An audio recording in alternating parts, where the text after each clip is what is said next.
박현철 변호사입니다.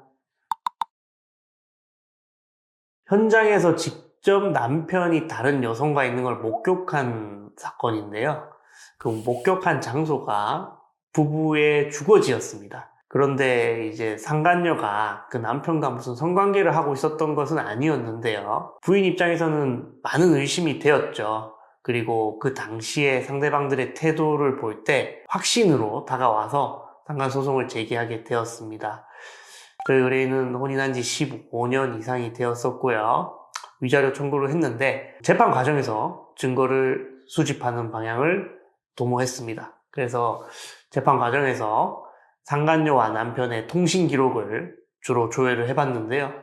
통신 기록을 조회해 본 결과 약 1년 동안 2,000번이 넘는 통신 기록이 존재했습니다. 이 경우는 단순 비즈니스 관계나 어떤 단순 친한 지인이라고 볼 수 없을 정도의 관계였고, 서로 계좌 내역까지 저희가 조회를 했었는데요. 계좌 내역을 보니까 서로 선물을 하고 사랑한다는 내용의 어떤 계좌 메모까지 있었습니다.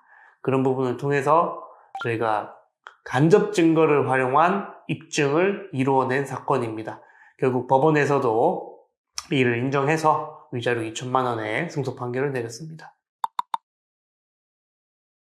이제 직접 증거라는 거는 예를 들면 상간녀와 남편이 대화하는 카카오톡 대화 내역 혹은 뭐 서로 어디 모텔에 들어가는 영상 같은 것들이 직접 증거라 할 수 있고요.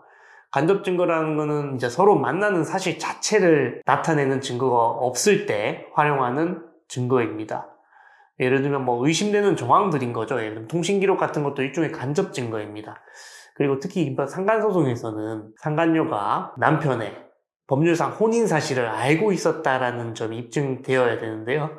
이 사건 같은 경우는 이제 현장 적발된 장소가 부부의 주거지였는데요. 주거지에는 각종 가족 사진들이 굉장히 많이 있었습니다. 혼인 사실을 모를 리가 없었다라는 점이 인정이 되었던 것입니다. 승소하기 어려웠을 수도 있는데요. 이제 당사자들의 나이나 어떤 직업, 사회생활 경험 등을 비추어 볼 때 혼인관계 여부를 알 수 있었다라고 추정 가능하다면 승소가 되는 경우도 있습니다. 근데 이제 확률이 많이 떨어지긴 하죠. 직접 증거가 없는 경우가 많습니다. 그럴 때는 이제 이런 통신 기록을 활용하는 방법도 있고요. 배우자의 자백 같은 경우도 중요한 증거로 활용될 수 있습니다. 하지만 배우자의 자백은 굉장히 구체적이고 신빙할 수 있을 정도의 진술이 현출되어야 합니다. 통신 기록을 조회해 본다든가 혹시라도 자기가 놓치고 있는 부분이 없는지 사실관계에 대해서 질문을 계속하고 현장 적발을 했다면 그 현장이 어떤 장소였고 시간은 언제였고 거기서 유추할 수 있는 단서는 없는지 의뢰인의 말을 경청해야 합니다. 거기서 단서가 있습니다. 상간소송 같은 경우는 특히 이제 감정적 소모가 굉장히 심합니다. 승소의 여부를 떠나서 배우자에 대한 배신감과 분노 때문에 본인이 직접 처리하기가 굉장히 많이 힘든데요. 상간소송 같은 경우는 특히 대리인 도움을 받아서 진행하시는 것이 객관적 판단에 도움이 된다는 점을 말씀드리고 싶습니다. 그리고 많은 분노가 드시겠지만 금전으로나마 위로를 좀 받으셨으면 좋겠습니다.